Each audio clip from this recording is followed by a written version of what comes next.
순서에 따라서 그 지정 토론자 두 분 토론을 듣도록 하겠습니다. 그 토론을 해주실 때 우리 발제자께서 쟁점 위주로 말씀하셨으니까 그 쟁점에 관한 좀 토론자의 의견도 좀 말씀해 주시면서 진행해 주시면 이 세무사 TV를 시청하는 시청자들이 훨씬 잘 이해가 되지 않을까 싶습니다. 먼저 김무열 연구위원님 토론을 부탁드립니다. 토론 시간은 15분입니다. 네, 방금 소개를 받은 김무열입니다. 네.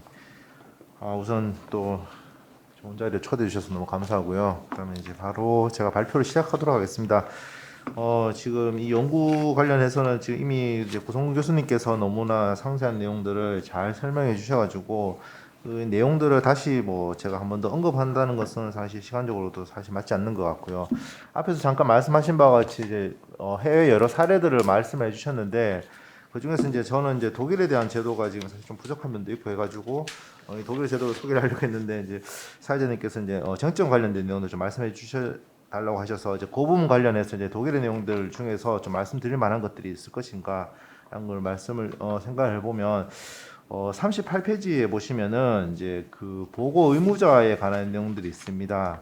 우리는 지금 보고 의무자를 이제 기획자를 할 것이냐 납세 의무자를 할 것인가에 관한 부분들이 있는데 일단 앞에서도 발표자께서도 말씀하셨다시피 독일에서는 이미 원칙적으로 이제 여기서는 인터메디어라고 해서 이제 중개자라고 표현을 해놨습니다. 그래서 이 중개자 결국 누구냐면은 이제 조세 전략 기획자가 될 것이고 누구를 조세 전략 기획자로 볼 것인가에 관한 어떤 요건에 관한 내용들을 법률에서 아예 규정을 해놓고 있습니다. 그래서 그 내용들을 보면 시장성 있는 국제 조세 전략을 기획을 한다든지 아니면은 누군가 이제 제3자 그러니까 이것을 의뢰한 사람이 되었든지 아니면은 시장에 있는 여러 납세자들을 위해서 이제 구체적인 자기 조세 전략을 계획을 하고 설계하고 개발하는 그런 경우들이라든지 아니면은 이 조세 전략 자기가 만들어 놓고 그다음에 잠재적 이용자들에게 조세 전략을 실행하기 위한 정보나 계약 관련 서류를 제공한다든지 아니면 다른 방법으로 개인적으로 접근해서 이 전략을 이용해서 내가 세금을 절약할 수 있구나 이런 정도로까지 만들어진 준비된 단계가 있다든지 그리고 또 누군가를 통해서 이 조세 전략이 납세자가 이 조세 전략을 활용하는 데 있어서 A라는 납세 의무자가 이 조세 전략을 활용할 수 있도록 그 A라는 납세자를 관리를 한다든지 또는 구체적인 어떤 실행을 스스로 누군가를 이용해 가지고 이제 그것을 실행할 수 있는데 도움을 줄 수 있는 그런 사람들이 다 만들어져 있다. 이렇게 되면은 이제 그 전략 기획자로 인정해 주는 그런 내용들이 지금 현재 돼 있습니다. 그래서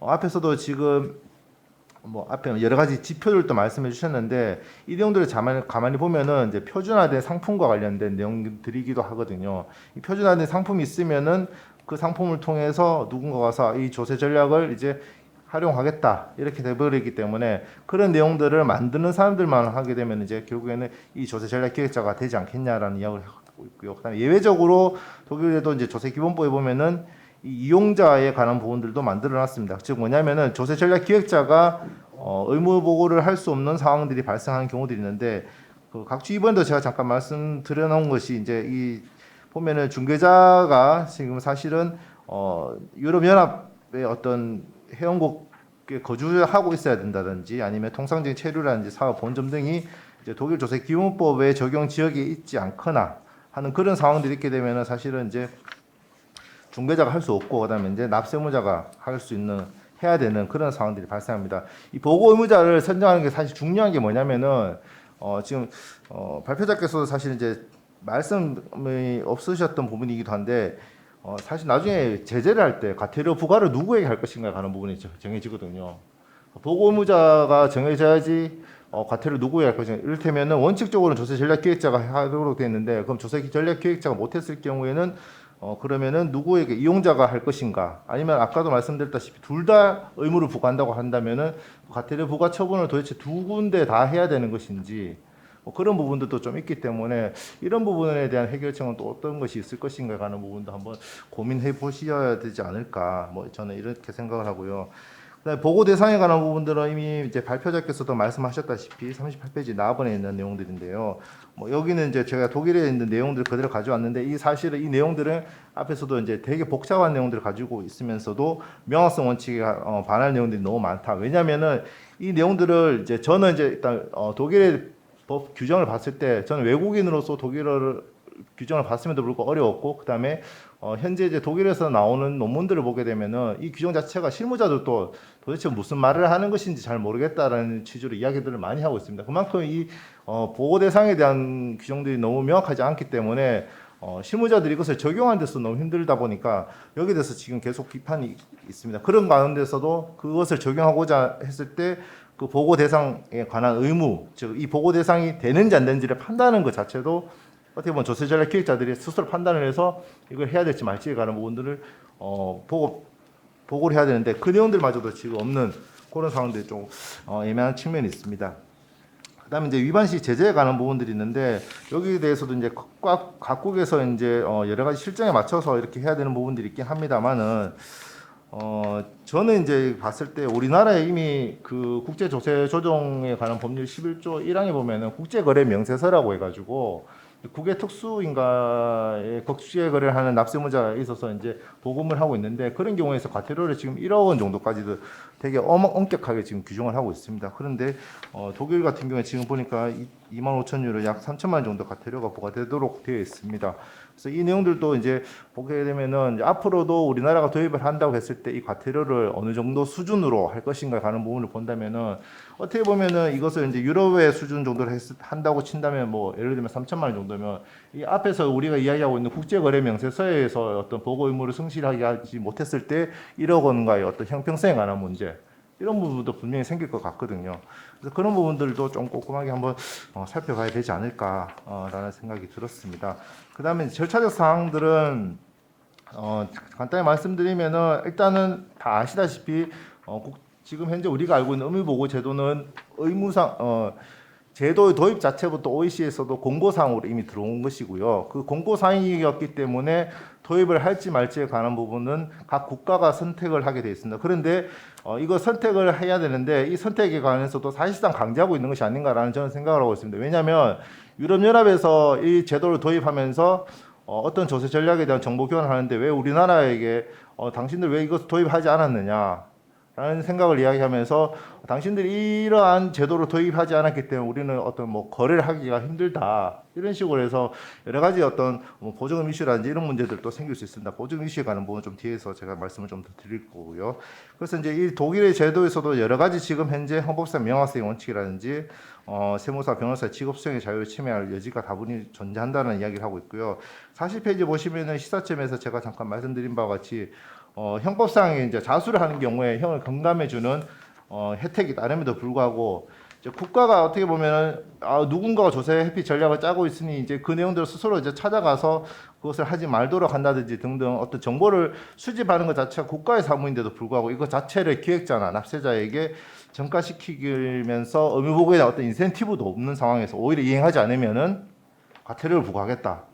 이렇게 했을 때 과연 이것이 정당한 것인가에 관한 독일에서는 논의가 계속 있고 있습니다. 그래서 이런 부분들에 대해서는 우리나라도 도입할 때 한번 생각을 해봐야 될 것 같다라는 생각을 하고요. 그다음에 이런 부분들도 발표자께서 어떻게 생각하시는지 좀 더 제가 궁금합니다. 그다음에 이제 질문사항은 이제 첫 번째는 이제 영국에도 역외 거래와 역내 거래가 같이 도입이 됐는지 여기에 대한 부분이 제가 좀 궁금했던 게 왜냐하면 앞에서 예를 들으셨던 게 이제 조세피 전략에 대해서도 신금을 부여하고 있는 것으로 보이는데 그 앞에 보시면은 보고 대상 중에서 제도 바뀐 이야기를 하면서 200건 이상의 토지 인지세 관련 조세 전략이 단 3개의 법률 장치의 변화로 폐지된 사례가 있다라고 이야기를 하셨거든요. 그러면은 이 토지 인지세 같은 경우에는 과연 이게 역외 거래에 해당될 여지가 얼마나 있을까라는 생각을 해보면 역내 거래도 포함되는 것이 아닌가라는 생각인데 앞에 내용을 보니까 역외 역내 거래에 관한 부분들을 구분하지 않고 있어서 제가 이 부분은 이제 영국에서 어떻게 제도를 취하고 있는지 사실 좀 궁금하고요.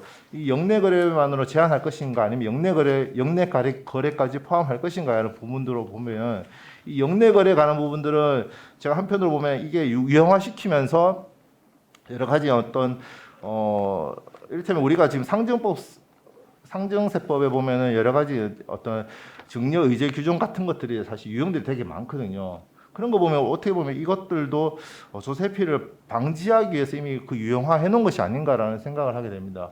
그래서 그런 내용들과 어떤 관련성도 문제가 되기 때문에 이 역내 거래와 역외 거래에 관한 조세 회피 전략을 그에 대해서 어느 범위까지 넣을 것인가 하는 부분들도 좀 더 고민을 해야 되지 않느냐. 그다음에 우리나라에 도입했을 때 두 번째 단락에 있는 내용은 독일 같은 경우에는 이번에 새로 도입을 하면서 우리나라 국세 기본법에 해당되는 독일 조세 기본법에다가 이 내용을 담았습니다. 그래서 그 내용을 담았는데 그러면 독일은 그렇게 담았는데 우리나라는 그러면 이 규정을 도입할 때 저는 예전에 이제 그 국제조세 조정에 관한 법률에서 그 내용들을 이제 인적 범위라든지 물적 범위 좀 넓혀가지고 거기다 적는 것은 어떻게 했느냐 그러면서 여기에 거래만 담는 것이 적절하지 않겠느냐라는 취지로 제가 말씀을 드렸는데 이제 발표자께서는 이제 어느 규정에 이것을 구체적으로 담을 것인가에 관한 어떤 고민이 좀 필요하지 않을까라는 생각을 했습니다. 그 다음에 이제 질문상에서 세 번째와 네 번째랑 사실 좀 연결되는 부분이 있습니다. 왜냐하면 이렇게 이제 조세 전략과 조세 특례를 어떻게 구분할 것인가에 관한 부분인데 조세 전략이라고 한다면은 조세로 인한 경제적 부담을 최소화하기 위해서 조세부가 요건이 되는 각종 경제적 활동을 계획적으로 조정하는 것을 말하는데 우리 조세 특례 제한법에 보면 조세 특례라고 해서 그 조세 특례의 개념을 조세 특례 제한법 2조 1항 8호에서 규정을 하고 있는데 조세 감면에 관한 내용과 중과세에 관한 내용들 둘 다 규정하고 있단 말이에요. 그러면 어떻게 보면은 내가 A라는 사람이 이것은 분명히 조세 전략에 해당되는 어떤 공개적 조세 전략에 해당되는데 이 내용들을 뭐 어떤 용역을 발주한다든지 이것을 입법자들을 통해 가지고 조세 특례화 시켜서 통례 제한법에다 넣게 되는 이런 상황들까지도 번져지지 않을까라는 사실 저는 그런 우려감이 좀 들었습니다. 그래서 그런 부분들에 대한 부분을 좀 해결할 수 있는 방안이 없을까. 그래서 제가 이제 42페이지 보면은 지금 현재 최근에 뭐 나와 있는 보니까 이제 국제 조세 리스 제도 그다음에 선박 금융 투자 상품 관련돼서 이런 이제 모델이 하나 나와 있는데요. 선박 조세 리스 금융 세제 혜택 구조라고 해서 제가 이게 예를 하나 들어놓은 게 뭐냐면은 지금 중간에 있는 레서라고 해서 임대인인데 여기 SPC가 레시에는 해운회사에다가 선박을 빌려주는 역할을 하면서요. 그다음에 일반적으로 우리 법인세법에서는 이제 임차인이 금융유술에서 감가상각을 받아가게끔 현재 되어 있는데 이 감가상각을 해서 송금 산입할 수 있는 그 자격을 SPC가 가지게 되고 그 송금 산입을 할 수 있는 자격을 SPC가 가지게 되면서 그 송금에 대한 법인세 감면할 수 있는 그 송금 이전 자체를 금융기관으로 넘겨줘서 금융기관이 사실상 세제 혜택을 받을 수 있도록 하는 그렇게 해서 이제 선박을 쉽게 조달할 수 있는 어떤 금융투자 상품의 하나의 기법으로서 지금 이 제도를 도입하는 것에 대해서 지금 논의가 지금 여기 뭐 관사캐지 이런 데서 지금 나오고 있는 것 같습니다. 그래서 이런 경우도 지금 어떻게 보면은 이러한 사실 즉 리스 제도라든지 아니면 금융투자 상품을 좀 변형시킨 내용들이 이제 조세 전략으로서 이제 해운업계라든지 이런 데서 이야기를 하게 될 텐데 그럼 이 이야기들이 어떻게 보면 나중에 추후에 이것을 조세 전략의 범위를 넘어서서 조세 특례 제한법으로까지 만들어지게 된다면 이 내용들은 어떻게 이걸 구분해야 될 것인지에 관한 부분들도 좀 저는 좀 고민이 되더라고요. 그래서 이런 부분들에 대한 어떤 혹시 의견이 있으신지 그래서 여쭤보고자 합니다. 짧지만 좀 길었다는 생각도 드는데 이렇게 토론을 마치도록 하겠습니다. 감사합니다. 예, 감사합니다. 다음 지정 토론자는 그 김시련 세무사님이 해주시겠습니다. 예, 마찬가지로 15분입니다. 예, 안녕하십니까. 김신원 세무사입니다. 일단은 이 그 공격적 조세 전략의 사전 신고 의무 제도가 제가 제일 처음 이렇게 접했던 거는 우리 오늘 토론하신 김무열 박사님께서 이제 세미나 발제를 하실 때 이제 처음 듣고 2년 전에 그때 느꼈던 것이 신고 의무를 우리 세무사 같은 세무 대리인에게 이제 부과하는 거에 대한 문제점과 그 다음에 지금 대상이라든지 이런 부분들에 대해서 좀 약간 짚고 넘어가야 되겠다라는 생각이 들어서요. 논문도 이렇게 한 편 쓰기도 했고 그리고 계속적으로 이게 사실상 도입하려는 논의가 좀 많이 이루어지는 것 같습니다. 세미나 하기 직전에 우리 기재부 국제조세과에서도 이제 자료를 미리 얻어갖고 왜 이걸 하는지에 대해서 질문까지 들어온 걸로 봐서는 사실상 여기 도입에 대해서 좀 아마 관심이 좀 많은 것 같습니다. 그래서 저는 PPT 자료를 해서 토론 자료를 시작하겠습니다. 우선 이제 도입 배경이나 이런 취지는 이제 설명이 좀 됐습니다만은 아까 발제자가 얘기하신 것처럼 조세회피 개념을 좀 잡아야 된다는 의견들이 좀 있었는데 여기에 대해서 좀 최근에 나온 논문 중에서 이제 좀 잡은 의견이 이제 김관순 교수님 논문 쪽에서 나왔는데요. 이게 넓은 의미의 조시 회피라는 것은 저기 명시적으로 이제 세부담을 감소시킨 모든 행위를 이렇게 말하기 때문에 절세를 포함한 겁니다. 대신에 좁은 의미는 이제 세법이 예정하지 않은 비정상적인 반부를 얘기하는 건데, 공격적 조세 회피는 합법적 조세 지원과 구분해서 의도적이고 적법하지 않은 가능성을 포함한 세무계획으로 이렇게 정의를 하고 있습니다. 근데 사실은 그 OECD가 얘기하고 있는 어그레시브 텍스 플랜 스킴즈라는 것은 조세 회피에다가 절세를 아우르는 개념이기 때문에 실제로 보면 넓은 의미의 조세 회피로 이렇게 해석할 수가 있습니다. 그래서 사실상 조세 전략이라는 표현이 좀 타당하다고 보여집니다. 그리고 이 개념 정립이 이제 필요한지에 대해서 일반적인 논문들이 보면 이제 좀 필요하다라고 얘기를 하지만, 제 생각에는 이게 연역적으로 법률을 제정할 것인지 아니면 기납적으로 할 것인지에 대한 방법의 차이라고 보는데요. 저는 이제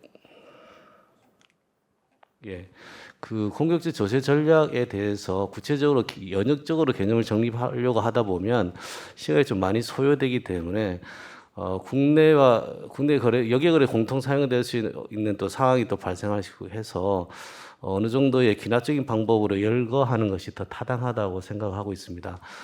그런데 지금 현재 오늘 발표 주제도 이제 mandatory disclosure 룰에 대해서 이제 좀 얘기를 하는데, 이게 보고 제도라고 할 수 있는지에 대해서 좀 생각을 좀 해봐야 될 것 같습니다. 사실 우리가 국가가 국민에게 신고 협력 의무를 부여할 때에 이것이 보고라는 말을 쓰지 않거든요. 보고는 사실상 어떤 상하 관계에 있는 사람들 간의 얘기인 것이지, 국민이 국가에 정부에 보고한다고 해도 말이 좀 성립되지 않을 것 같고요. 그리고 영어식 표현 디스클로저가 실질적으로 보면 어떤 정보 공개라든지 고지란 의미로 해석하는 것이 좀 더 적절해 보여서 조세 전략이 제출 또는 신고 등으로 표현하는 것이 좀 타당하지 않겠나 생각합니다. 그다음에 사실 이 벨스 프로젝트 액션 12의 이제 전제 조건이라는 것이 지금 현재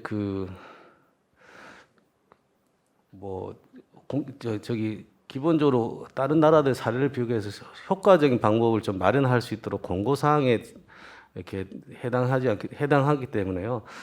실질적으로 어떤 것이 합리적인지에 대해서는 각 나라의 개별적으로 이렇게 좀 찾는 방법이 필요합니다. 물론 이제 먼저 시행된 유럽 국가들의 사례를 참고하는 것은 좋지만, 참고해서 지나는 것이 그게 그대로 받아들이는 것은 좀 문제가 있다고 보여집니다. 그래서 특히 이제 신고 의무자 같은 경우에는요, 지금 신고 의무자를 특정하는 이유가 그 기획자를 할 것인지 아니면 사용자인 납세자를 할 것인지 아니면 둘 다 할 것인지에 대해서 이제 세 가지 방법을 고려할 수 있습니다만은, EU에서는 이제 납세 협력 비용 절감에서 어느 한쪽에만 이제 의무를 부과하는데, 실질적으로 기획자가 납세 정보를 더 많이 정보를 더 많이 가지고 있으니까 이 사람한테 해야 된다라는 것이거든요.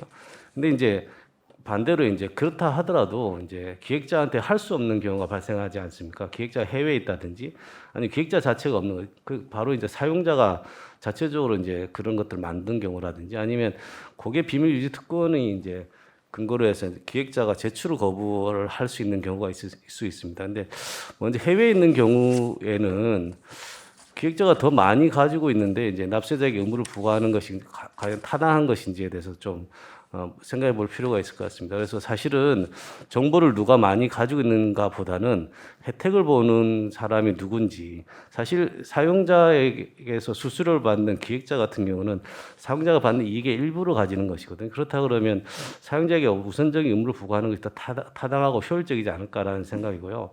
그 다음에 이제 기획자가 이제 만약에 고객 비밀 유지 특권을 이용해서 사실상 자기가 그걸 핑계 삼아서 신고의무를 이행하지 않을 수 있는 것들도 생길 수 있거든요. 물론 이제 미국 같은 경우에 보면은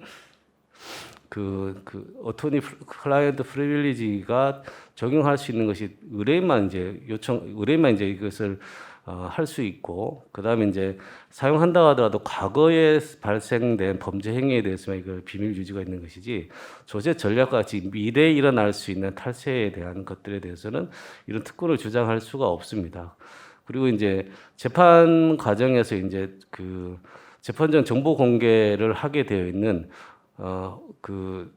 일반적인 상황에서 이제 워크 프로덕트 같은 경우는 배제할 수 있는데 이것도 실질적으로 그 의무 면제 대상이라는 것이 좀 한정되거든요. 그래서 사실상으로 우리나라 국내법 같은 경우는 세무세법이나 공인중개사법, 정보보호, 개인정보보호법, 뭐 변호사법에서도 물론 이제 그 외국에서는 비밀 유지 특권이고 이제 우리 고객 입장에서 하는 거고 우리나라의 모든 법률은 이제 대리인 입장에서 비밀 유지 의무를 이렇게 표현하고 있는데 이것들에 대한 예외적으로 다른 법률에서 특별한 규정이 있으면 그 비밀 유지 의무 규정을 앞설 수 있거든요. 그러니까 실질적으로 우리나라에서는 비밀 유지 의무가 비밀 유지 특권이 이게 적용되지 않는 광범위한 사례들이 발생할 수 있다는 것이 좀 우려가 있습니다.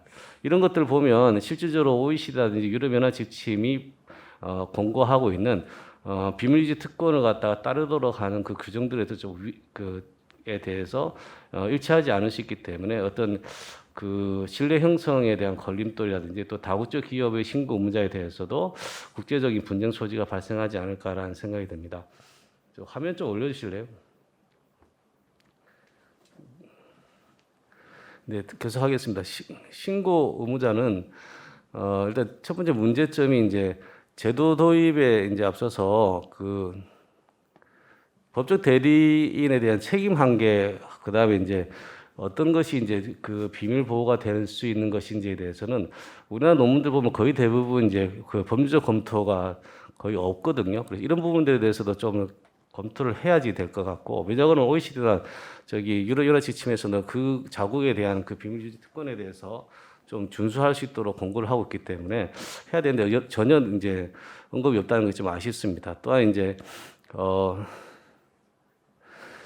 그 실질적으로 뱁스 프로젝트에서 얘기하고 있는 그 신고 대상 행위를 갖다 포착하는데 사실상 신고 의무자를 특정하는 것에 있어서 너무 과세관청에게 유리하게만 좀 하고 있는 것이 아닌지 국내 연구도 그렇고 EU에서의 지침들도 좀 그렇지 않을까라는 문제를 좀 제기할 수 있습니다. 왜냐 그러면 실질적으로 기획자에 의한 조세 회피 상품을 대량적으로 판매했던 것이 미국과 영국의 사례에서 나타났기 때문에 저쪽에서는 기획자에 대해서 이제 구체적으로 신고 의무를 주는 것이 이제 당연시하게 받아들여졌는데요. 우리나라 국세청이 밝힌 것처럼 실질적으로 최근에는 사용자 중심의 조세 전략을 계획해서 그러니까 다양한 상품이 아니고 어떤 사용자를 특정해서 조세 전략을 개발을 하고 이런 것들이 이제 보편화되는 추세입니다. 그렇다 그러면 단순히 미국이나 영국에서 도입했다고 해서 기획자에게 신고음을 두는 것은 좀 문제가 있지 않겠나라는 생각이 들고요. 발제자께서 그렇다 그러면 상황에 따라서 이제 달리 규정해서 이제 의뢰할 때는 사용자한테 그 다음에 이제 그 상품을 만들어서 제한환경 기획자한테 이렇게 하자 뭐 이런 쪽으로 얘기를 하셨는데 한 가지 질문이 그렇다면 의뢰한 사람에게 신고 의무자를 하게 되면 그 전반적인 전략의 취지는 아마 잘 알 수 있습니다. 근데 사실 의뢰한 자가 기획자보다 전문적 지식이 없기 때문에 실제로 사용자가 전체 전략의 설계를 갖다가 구체적으로 의뢰할 수 없는 경우라면은 단순하게 절세 방법을 문의했다고 해서 그 사용자한테 신고물을 부과하는 것이 적당한지에 대해서도 좀 한 고민을 해야 될 것 같습니다. 또한 이 법률에 우리가 법률 조항을 만들 때 예를 들어 신고 의무자를 할 때 제1항은 뭐 이러이러한 사람 신고 의무가 있다 그러고 보통 2항에서는 1항에도 불구하고 이러이러한 경우에는 다른 사람에게 신고 의무를 부과하는 이 형식적인 절차가 늘 법률에 있게 나름인데 형식과 예의가 없이 이렇게 상황에 따라 한다는 그 자체도 사실 이런 상황이 놓고 이런 저런 상황이 그렇다는 것이 그게 원칙과 예의하고 동일한 개념이거든요. 그다음에 세 번째로 그 만약에 이제 신고 시점이 빠를수록 빨라지게 되면은 아직 구체화된 계획이 아직 나오지도 않은 단계인데 그렇게 되면 신고 내용이 좀 부실해지지 않을까라는 생각이 들어집니다. 그래서 신고 의무자는 신고 시기와 맞물려서 좀 검토해야 될 필요성이 있을 것 같습니다. 그리고 납세자 입장에서 보면은 원칙적인 신고 의무자를 갖다 세무 대리인을 지정하게 되면 사실은 내가 직접 신고할 수도 있는 건데 그 비용을 갖다가 무조건 부담할 수밖에 없는 그러니까 선택권을 박탈할 수 있지 않겠나라는 생각이 들고요. 그 다음에 사실상 국내 세법의 전반적인 신고 의무 제도 틀 안에서 이 새로운 제도를 도입해야지 어차피 없던 제도를 도입하는 건데 이 원칙적인 신고 의무자를 벗어나서 하는 것 자체가 좀 문제가 있을 것 같습니다. 그래서 사실은 원칙적인 신고는 납세자로 해야 비밀유지 특권이라는 논쟁도 없어질 것이고 현행 조세 제도 틀 안에서 흡수하는 데 좀 더 쉽지 않을까라는 것이 제 개인적인 생각입니다. 또한 그 사전 신고 의무 그 제도의 주 목적이라는 것이 사실은 조기에 과세관청이 식별하는 데 있다라고 본다 그러면 사실은 신고 의무자보다는 신고 시기에 대해서 논점을 좀 더 좀 이렇게 적절하게 맞추고 신고 의무자도 신고 시기에 따라서 이렇게 각각 명시하는 것이 좀 필요해 보입니다. 그렇다면 신고 의무 발생 시기에 대해서 좀 보면 사실상 이제 신고 의무자의 이제 신고 의무자 신고 시기를 조화롭게 규정하는 것이 필요한데 제가 개인적인 생각으로는 사용자가 이제 의뢰하거나 또 내부 인력이 조세 전략을 설계하는 경우에는 사실상 실행 여부의 최종 결정이 사용자의 의사에 따라 달려 있습니다. 그래서 사용자가 그 전략을 실행하기로 결정한 때, 예를 들면 계약 관계에 있었다면 계약을 체결해서 뭐 계약금을 준다 이런 경우에는 실제 실행한다고 볼 수 있지 않습니까? 또한 이제 내부에서 만들었다면 내부의 인사 조직 내에서 이제 의사결정 기구를 통해서 결정할 때 그 시점으로 해서 한다든지, 그리고 이제 만약에 기획자가 다수의 사용자를 대상에 절세 상품을 개발한다고 한다 그러면 그 기획이 완료돼서 판매가 가능한 시점에 하는 식으로 좀 앞당길 수 있지 않을까라는 생각이 듭니다. 그다음 신고 대상 거래에 대해서도 아까 이제 발표자도 여러 번 말씀하셨는데 사실은 이게 그 명확성 원칙에서 좀 검토를 해봐야 되겠습니다. 왜냐 그러면 이 신고 대상 거래가 반드시 조세 피를 의미하는 게 아니고요. 그 절세까지 다 포함된 개념이거든요. 그렇다면 이 절세라는 건 합법적으로 권장하는 것인데 이것을 어떤 기획자가 만들었을 때 일반인들한테 다른 경쟁자들한테 공개되었을 때 자기들이 만든 지적재산권의 침해에 대한 부분들을 어떻게 할 것인지에 대해서 좀 고민이 좀 돼야 될 것 같습니다. 따라서 어떤 그 명확한 그 조세 전략의 도구가 되는 것들에 대해서 신고 대상 거래를 명확하게 하되 일단 우선 OECD 등이 제시한 선별 지수를 좀 구체화하고 정부가 이제 고시 형태로 신고 대상 거래를 이렇게 명확하게 좀 해마다 업데이트해서 올린다든지 이런 방법으로 좀 명확성을 증진시킬 수 있으리라고 봅니다. 또한 지금 국내에 이제 많은 몇몇 분들이 이게 공격적 조세 전략에 대해서 여기에 거래 말고 국내 거래까지 포괄 해야 된다라고 되어 있는데 이게 좀 문제가 있는 것이 사실 이제 세무대리 입장에서 보면은 이게 어느 정도까지 공개할지 모르겠지만 국내 어떤 절세 상단까지 포괄해서 신고문을 두게 된다 그러면 사실 너무 과도하지 않는가라는 것이거든요. 일반적인 지금 현재 유럽연합 지침에서도 국내 거래에 대해서는 예외적으로 역외 거래만 하라고 이렇게 지침을 두고 있는데 이 부분에 대해서 우리나라 연구자들은 좀 더 너무 많이 앞서간 게 아닌가라는 그 생각입니다. 과태료 같은 경우도 좀 적정해야 될 필요성이 있을 것 같고 일단 기획자에게 지금 그 신고 의무를 부과하는데 그 과태료 자체를 사실은 신고 수수료 받는 한도를 벗어나서는 안 될 것 같고요. 그리고 실질적인 책임 의무가 만약에 이제 납세자에게 간다 그러면 뭐 실제로 혜택되는 부분에서 과태료를 좀 늘릴 수 있겠지만 단순히 신고 대리를 해주는 기획 그 조력자에게 너무 많은 과태료를 부과하는 것 좀 문제가 있을 거라고 생각됩니다. 그다음 따라서 그 과태료 부분에서 우리 발제자 의견과 같이 성취 신고자에 대해서는 신고 의무를 면제한다고 하셨는데 저는 이제 신고 의무에서 제외되면 과태료 부과 대상에서 이제 배제할 수 있는 혜택들을 좀 주는 것이 좋지 않겠나라는 생각되고요. 그 다음에 이게 공격적 조세 전략에 해당돼서 할 수 있는 건지 아닌지에 대해서 우리가 사전 질의 신청을 할 수 있도록 하는 것도 좀 하나의 방법이라고 생각됩니다. 그래서 만약에 사전 질의를 해서 답변이 좀 늦게 나올 수도 있지 않습니까? 그런 경우에는 과태료를 좀 면제해 준다는 거죠. 예를 들어서 최근 재작년부터 이제 시행된 연구일별 세액공제에 대해서 사전에 세액공제 대상인지에 대해서 구세청이 답변을 해주고 있습니다. 근데 좀 늦어지는 경우에는 그에 대한 가산세를 면제해주고 있거든요. 이런 제도들을 적극적으로 좀 도입할 필요성이 있을 거라고 생각됩니다. 다음으로 과잉 금지 원칙에 따라서 이제 아까 말씀드린 대로 조금 과태료가 좀 너무 과하지 않도록 하는 것이 필요할 것 같습니다. 그리고 마지막으로 이제 저기 정보보호 측면에서 사실상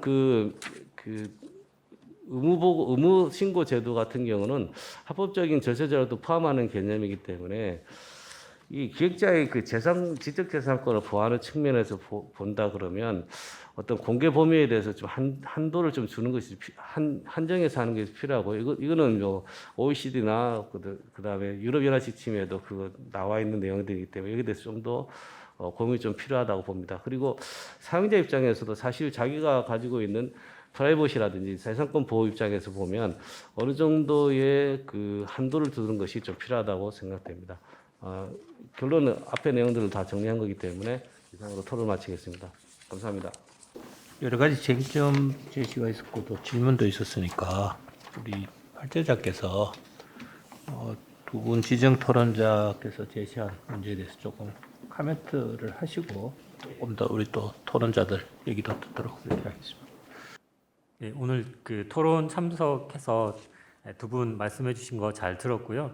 제가 잠깐 참고 문헌을 이제 언급을 드린 게 지금 보시는 것처럼 지금 김무열 연구위원님께서는 이 분야에서 제가 볼 때는 제일 선구적인 연구를 하신 것 같고, 그다음에 김신원 세무사님도 그 지금 아까 질문하신 거이기도 한데 사실은 이제 지금 보는 참고 문헌에서 보면 이 제도를 우리 말로 번역할 때 보통 보고 제도로 많이 얘기를 했습니다. 근데 김신원 세무사님은 이걸 또 이제 신고 제도로 이렇게 하는 거와 더불어서 그다음에 그 보고 의무자를 원칙적으로 납세자로 보아야 된다라고 했습니다. 그러니까 앞서 있었던 연구랑은 조금 다르게 실무자 측면에서 기존과 좀 다른 견해를 제시한 거죠. 그래서 두 분이 토론자로 참석하신다고 해서 아마 제가 이 소개했던 것보다 더 많은 내용을 아마 얘기하실 것 같았는데 진짜 그랬던 것 같습니다. 그래서 토론문에 아주 많은 내용을 담아주셨고요.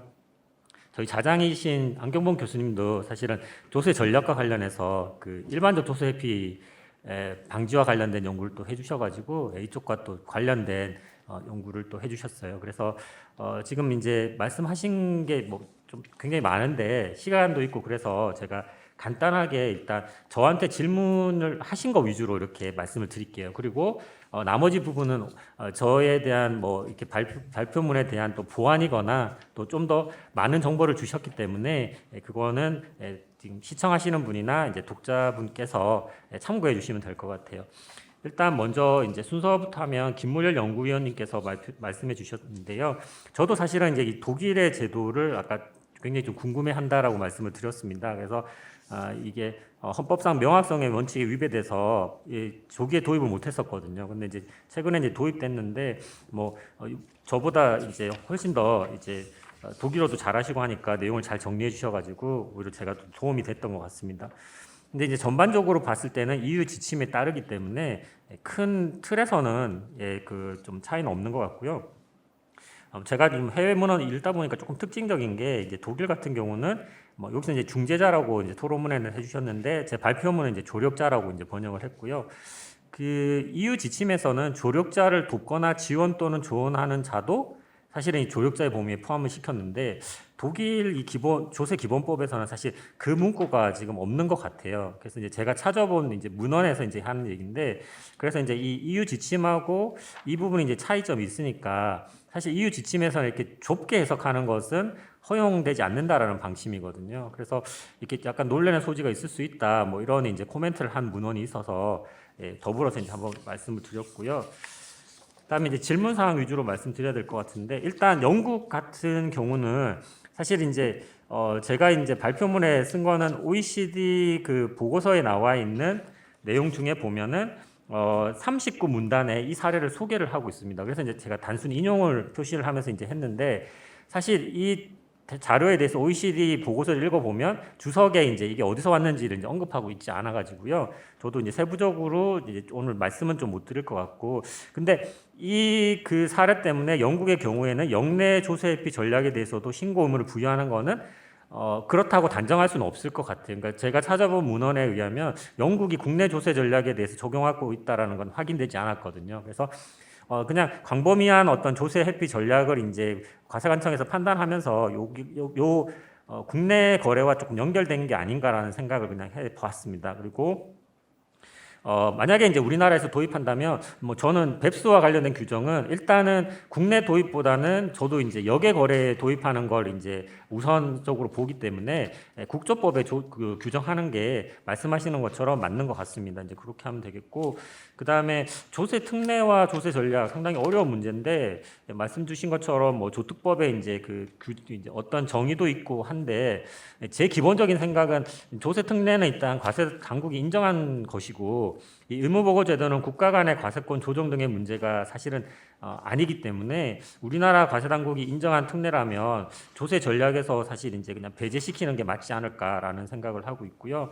그 다음에 이 선박 리스 같은 경우는 사실 전형적인 조세 전략의 일종으로 저는 보고 있습니다. 그리고 사실 이제 이게 선박 조세 리스인데 크게 보면 이게 국제조세 리스라고도 이제 우리가 하는 건데 지금 토론문에서 이제 질문해 주신 사항은 가속 상각을 이용해 가지고 이제 조세 혜택을 좀 먼저 보는 거죠. 이제 그래서 과세를 이어나는 어떤 이러한 형태가 될 것 같고, 그 다음에 또 우리가 국제조세 리스라고 하면 국가 간 리스 분류 기준 차이를 이용해서 하는 것도 사실 언급이 되거든요. 그래서 리스 제공 국가에서는 이게 운용 리스인데 리스 이용자 국가에서는 금융 리스로 만약에 이게 취급된다면 리스 제공자는 투자세 공제나 감가상각 등의 조세 혜택을 받을 거고 리스 이용자는 또 감가상각을 통한 조세 절감이 가능해서 두 국가에서 모두 이제 혜택을 보는 거죠. 그래서 이제 이런 전형적인 이제 거래들이 사실 이제 조세 전략으로 해서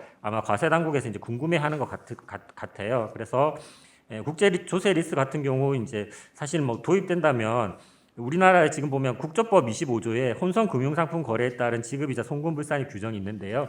이것도 사실 뱁스 액션 2에 있는 걸 받아들인 거거든요. 그래서 이제 어느 일반 국가에서 이자 비용인데 타반 국가에서 이게 이제 배당금으로 처리돼서 두 국가 모두 과세에서 이제 누락되는 걸 이제 막기 위해서 이 제도가 도입됐는데 사실 제도 도입 이전에는 조세 전략이라고 저는 보고요. 지금처럼 이제 제도화 되어 버리면 그때는 사실 뭐 조세 전략이라기보다는 과세 당국에서 이제 이거에 대한 대응책으로 이제 규정을 하고 그러면 조세 전략의 범위에서는 좀 빠지는 거 아닌가 이렇게 생각을 하고 있습니다.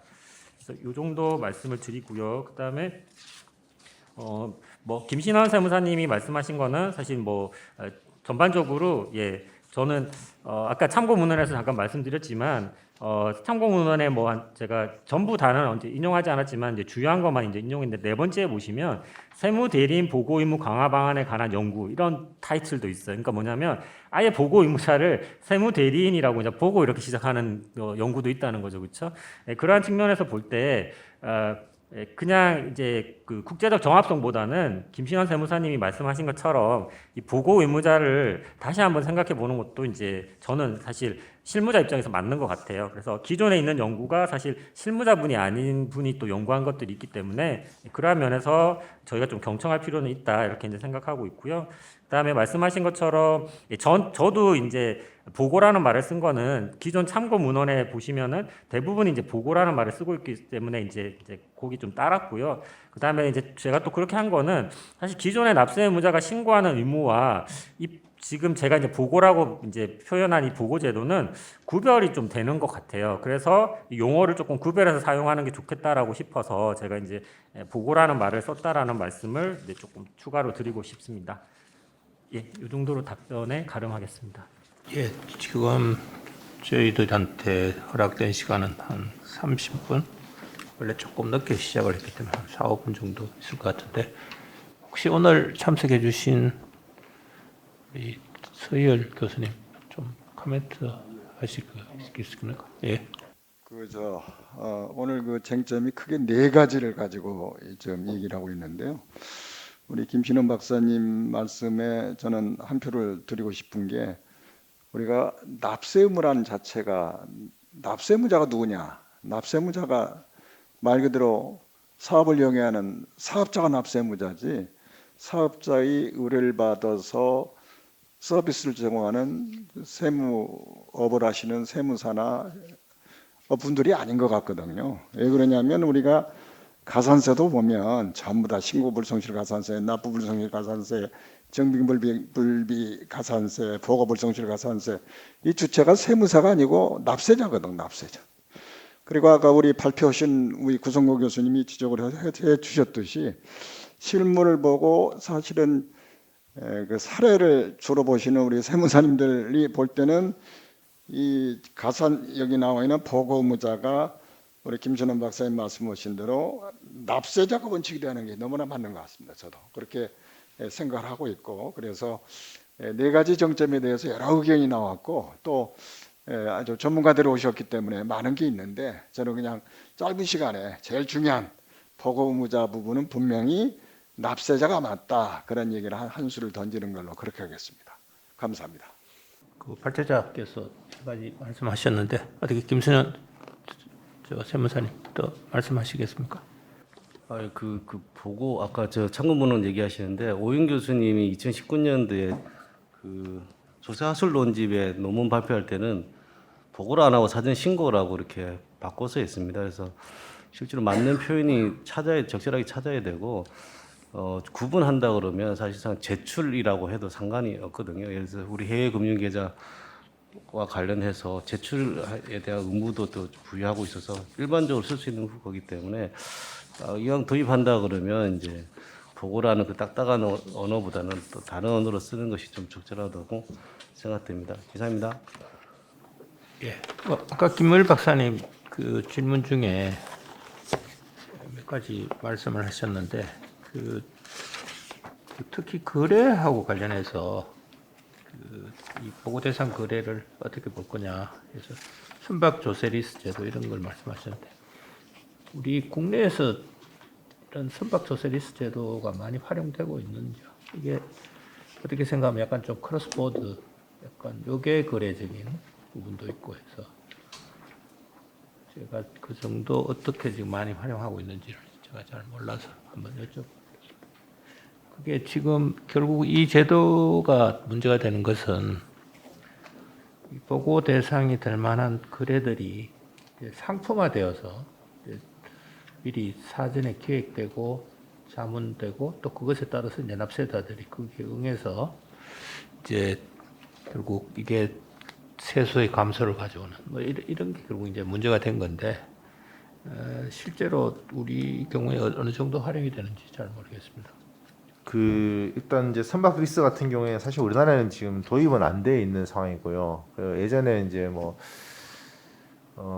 선박 투자 펀드 이렇게 해서 이제 선박 회사들이 이제 선박을 가지고 오는 선박을 건조하는 데 있어서 이제 비용이 너무 없으니까 그 비용을 조달하기 하는 방법으로 펀드라는 것들을 활용했었는데 이 선박 조세 리스 제도 같은 경우는 이제 지금 유럽이나 미국이나 이제 해외에서는 지금 활발하게 활용은 되고 있습니다. 활용되고 있는데 이 제도를 이제 우리나라에 도입을 해가지고 어떻게 하면 이제 이 해운 선사들이 이제 이것을 선박을 좀 더 자유롭게 가져올 수 선박을 건조하는 데 있어서 배를 어떻게 좀 가져오는데 그 자금 조달을 어떻게 좀 잘 할 수 있을까라는 방법 중에 하나로서 이 제도를 가지고 왔습니다. 그래서 우리나라에서 보면은 지금 이런 제도들이 이제 조금씩 들어오게 되면서 이 내용들이 과연 저는 이제 생각했던 게 이런 내용들이 자꾸 쌓이게 되면은 앞에서 잠깐 말씀드렸다시피 처음에는 이게 그냥 조세 전략이라고 보고를 하기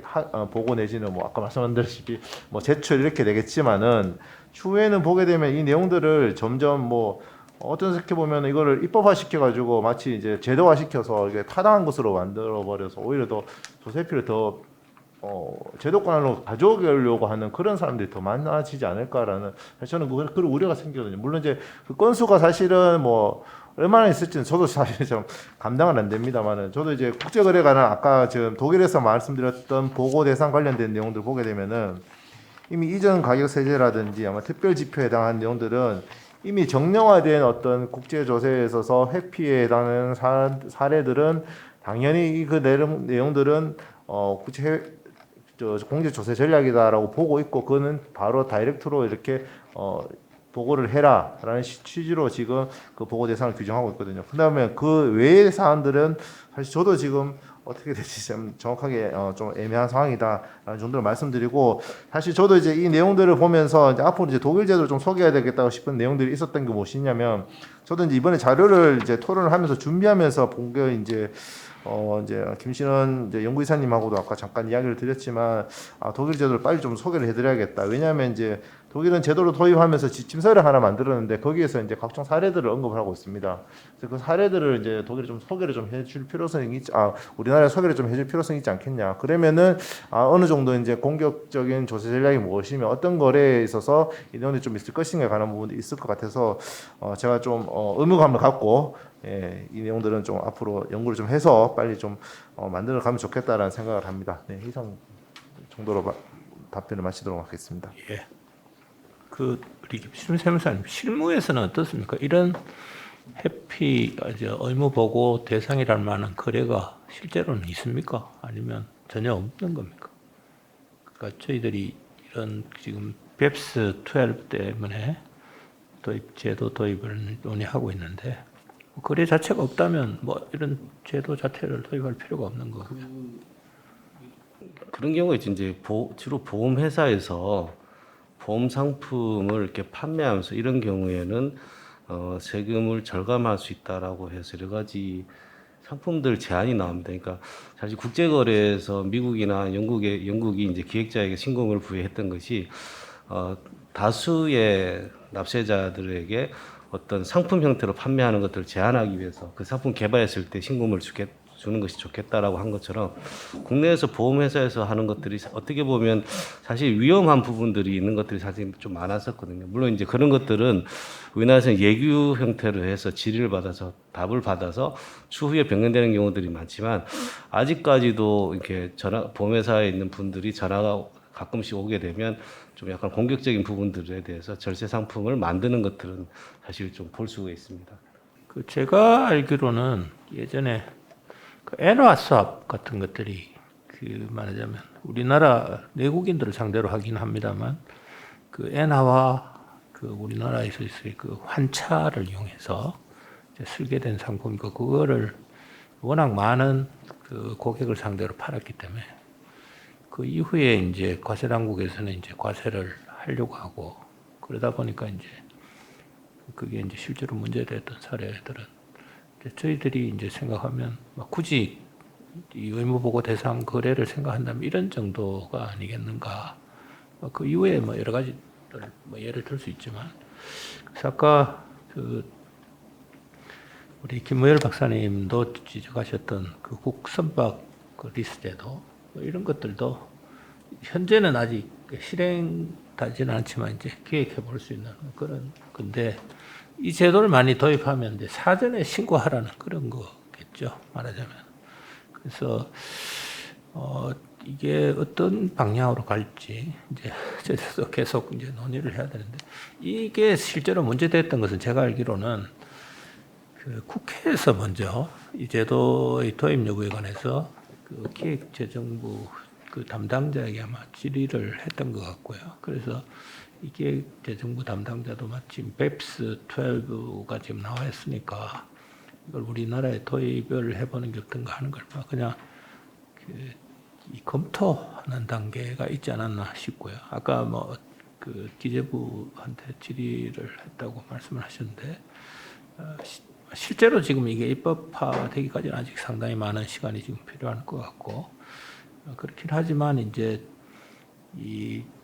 우리 과세 당국 자체는 이 제도가 도입되었을 때 상당히 좀 세수 증가에 도움이 되지 않겠다, 이런 측면에서는 계속 검토의 대상으로 보는 것 같습니다. 한 가지 이제 제가 마무리 삼아서 구승권 교수님께서 지적하셨던 것 중에 보면 일반적 조세피 방지 말씀이 있었는데요.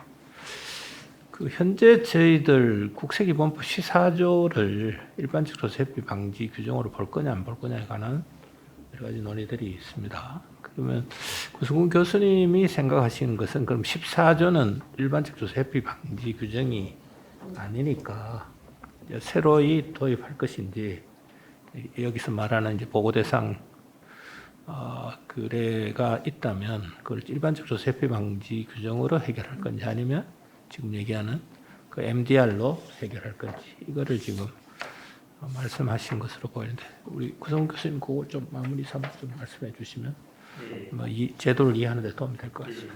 그래서 뭐 일반적 조세 회피 방지 조항이 이제 우리 규정에 지금 말씀하신 것처럼 이제 뭐 있는지 없는지 뭐 얘기가 좀 되고 있는데 지금 이제 여기서 말씀드리고 싶은 거는 이 조세 전략이라는 개념 자체가 말씀드린 것처럼 개념화되어 있지 않은 상태에서 납세 의무자 입장에서 볼 때는 그리고 이제 보고 의무자를 이제 뭐 우리 세무 대리인으로 본다면 과연 어떤 범위까지 이제 이거를 보고해야 되는지가 명확하지 않다라는 게 그냥 무조건 나오는 질문일 것 같아요. 예, 그렇기 때문에 그러한 개념 정의가 명확하지 않은 상태에서 국내법에서 조세 회피 방지라는 게 조세 회피라는 게 무엇인지 이제 이런 것들을 한번 규정을 해 놓는다면 물론 이제 지금 말씀하신 건 14조를 이제 이렇게 해석할 수도 있겠지만 조금 더 이제 명확한 규정이 만약에 있다면 아무래도 이제 이 조세 전략이라는 범위를 설정하는 데 좀 도움이 되지 않을까. 예, 그러한 측면에서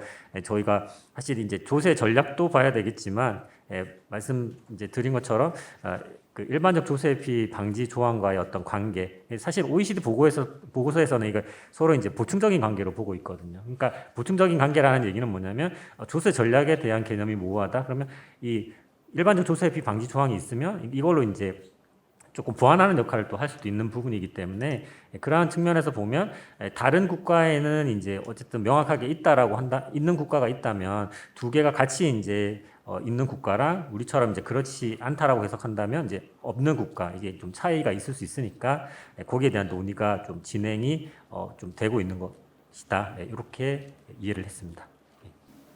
예, 그 오늘은 뭐 저희들이 이 굉장히 복잡하고 어려운 문제인데 이제 다 해결할 수는 없는 것 같고 무엇이 문제인 정도만. 지금 말씀하신 것처럼 보고 대상 거래가 있다면 그것을 소위 여기서 말하는 의무 보고 제도를 통해서 이것을 해결하는 것이 효율적인지 아니면 일반적 조세 회피 방지 규정을 도입함으로써 해결하는 게 오는 건지 하는 게 이제 하나의 쟁점이 있을 수 있고요.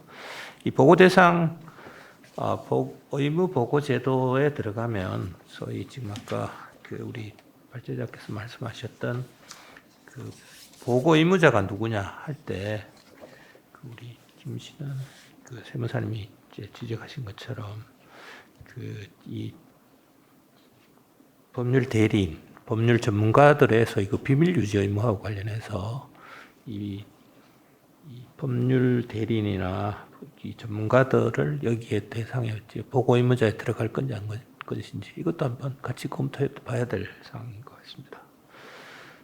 그리고 이제 그 보고 의무자가 이제 해결이 되면 다시 보고 대상 거래로 갔을 때 우리 그 토론자께서 지적하셨던 김을 그 박사님께서 지적하셨던 소위 명확성, 또 우리 발제자께서도 지금 계속 말씀하시는데 이게 과연 명확한지 안 한지 이제 법률에서는 제일 중요한 게 이제 명확한 것을 통해서 결국 이 법적 안정성을 기하는 것이 굉장히 중요한 건데 그 자체도 지금 아직은 조금 모호한 상태 아닌가 하는 게 이제 오늘의 대충 우리 발제자 토론자께서 말씀하신 사항들이라고 생각합니다. 계속해서 이제 이것에 관한 논의가 오늘 이 시간을 통해서 계속 이어질 수 있게 되기를 저희들은 희망합니다. 이것으로 오늘 제21회 한국세무포럼 발제 및 토론 모두 마치겠습니다. 오늘 참석해 주신 발제자 토론자 두 분 감사합니다. 감사합니다.